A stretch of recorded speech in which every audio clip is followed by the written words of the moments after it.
Today, like Ramaphosa won't be the president of South Africa, won't be the president of ANC because he disrespected them yesterday.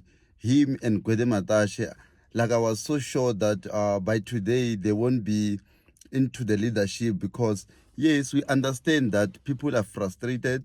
Even him, if he's frustrated, I think there are better ways to can deal with your leadership rather than putting them on the spotlight like Gwede Matashi did and Ramaphosa did yesterday whilst they were briefing the councillors of the ANC. So I find it very bizarre that it seems like the ANC is so scared of Ramaphosa, I don't know, because it doesn't matter what it does, like he will never be punished in the ANC.